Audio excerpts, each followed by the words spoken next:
अस्सलाम वालेकुम my YouTube family. I hope कि आप सब बिल्कुल ठीक होंगे। आज मैं आप लोगों के साथ कीमा और चोंगे रेसिपी शेयर करने आ रही हूँ, और जो कि बहुत ज़बरदस्त, बहुत मज़ेदार और बिल्कुल कड़वी नहीं बनेंगी। चोंगे बहुत कम लोगों ने इसका सुना हुआ है, लेकिन ये मार्केट से बहुत इजीली अवेलेबल हैं, और इन दिनों तो बिल्कुल इजीली अवेलेबल हैं। और ये देखें, इस तरह से ये होती हैं। इनको पहले वॉश कर लेना है। वॉश करने के बाद इनकी ना कटिंग कर लेनी है, हल्की हल्की से ना इनकी जो नोक्स होती हैं वो काट लेनी है। फिर मैंने एक इसको डाल दिया है चॉपर में, क्योंकि इसको अच्छे से ना चॉप कर लेना है। चॉप करने के बाद ये यहाँ पे मैं इसको चॉप कर रही हूँ। चॉप हम लोगों ने बहुत बारीक भी नहीं करना और बहुत मोटा भी नहीं करना, इतना करना है कि अच्छे से जो है ना वो चॉप हो जाएं, बस ठीक सी थोड़ी मोटी मोटी सी रहें। और इसके बाद फिर मैं इसको निकाल लूँगी एक बाउल के अंदर, और निकालने के बाद इसके ऊपर मैंने नमक लगा के रख दिया था।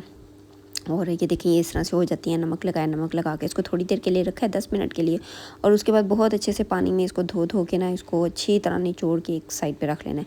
और यहाँ पे मैंने एक प्याज लिया था, प्याज को मैंने ऑयल के अंदर जो है वो डाल दिया। और उसके बाद यहाँ पे मैं 1 चम्मच अदरक और 1 चम्मच लहसुन और थोड़ा सा ज़ीरा और 3-4 जो है वो क्लोव्स लेने हैं, लौंग लेनी है, और 1 बड़ी इलायची लेनी है, 2 दालचीनी के टुकड़े लेने हैं, और थोड़ी सी जावित्री लेनी है। और वो ये वाले खड़े मसाले और हर चीज़ जो है ना वो इसके अंदर मिक्स कर देनी है, जब हमारे प्याज थोड़े से ब्राउन से हो जाएं, ठीक है।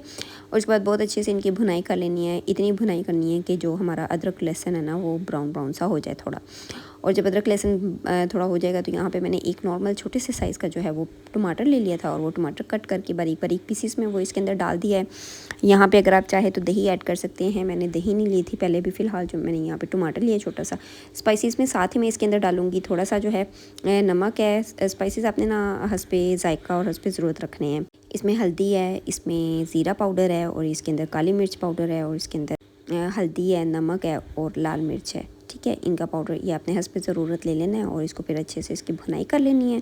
टमाटरों के साथ ही जो है ना ये बहुत अच्छे से भुन जाएंगे। हमारा जो मसाला यहाँ पे बिल्कुल बन के रेडी हो गया। थोड़ा सा मैंने इसको स्टीम दे दी थी 5 मिनट की, और 5 मिनट की स्टीम के बाद ये मेरा बिल्कुल रेडी हो गया था। और उसके बाद फिर यहाँ चुंगे मैंने बहुत अच्छे से धो के नमक लगा के धोई थी। धोने के बाद निचोड़ के अच्छी तरह इसके अंदर डाल दी थी, और फिर ये सारा अमेज़ा जो है चुंगों वाला वो मैंने इसके अंदर डाल दिया, ठीक है।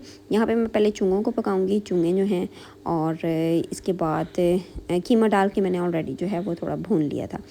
कीमा भूनने के बाद मैं यहाँ पे इसमें चोंगे डालूँगी। चोंगे डालने के बाद इसकी थोड़ी सी मिक्स करूँगी। मिक्स करने के बाद इसको भून लूँगी बहुत अच्छे से। और भूनने के बाद मैं इसके अंदर यहाँ पे डालूँगी दही। दही के अंदर मैंने ऑलरेडी जो है ना वो थोड़ा सा मेथी जो है ना, सूखी हुई मेथी वो ऐड की थी दही के अंदर ही, और वो दही के 3 से 4 चम्मच जो है उसके अंदर डाल दिए थे।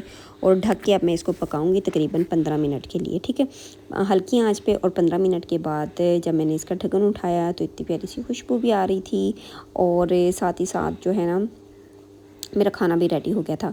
एक्चुअली एक हाथ में मेरा फ़ोन है और दूसरे हाथ से मैं बना रही हूँ। दूसरा जो हमारा चूल्हा है वो ख़राब हुआ है, मैं सिलेंडर पे बना रही हूँ, तो इस वजह से थोड़ी सी हिल के वीडियो आ रही होगी, तो इस चीज़ को स्किप कर दें, मतलब इग्नोर करें। और यहाँ पे फिर मैंने 3 से 4 जो हैं वो हरी मिर्ची ली थी, उनको दरमियान से कट किया, और फिर थोड़ा सा हल्का सा स्टीम दे दिया ताकि हरी मिर्चों की खुशबू सारी इसके अंदर जज्ब हो जाए। उम्मीद है आपको मेरी ये वीडियो पसंद आई होगी चुंगे कीमे की। और इसी के साथ मुझे इजाज़त दी जाने से पहले कहूँगी कि प्लीज़ मेरी वीडियो को लाइक, शेयर और चैनल को सब्सक्राइब लाजमी करें, और साथ ही साथ बेल आइकन के बटन को प्रेस कर दें ताकि हर आने वाली वीडियोज़ आपको जल्द से जल्द रिसीव होती रहें। और देखें, यहाँ पे मेरा चुंगे और कीमा जो है वो बन के बिल्कुल रेडी है, और बहुत मज़े का टेस्ट आया था। आप लोग भी इस तरीके से बनाएं, और मुझे दुआ में याद रखें, और मुझे ज़रूर फीडबैक दीजिए।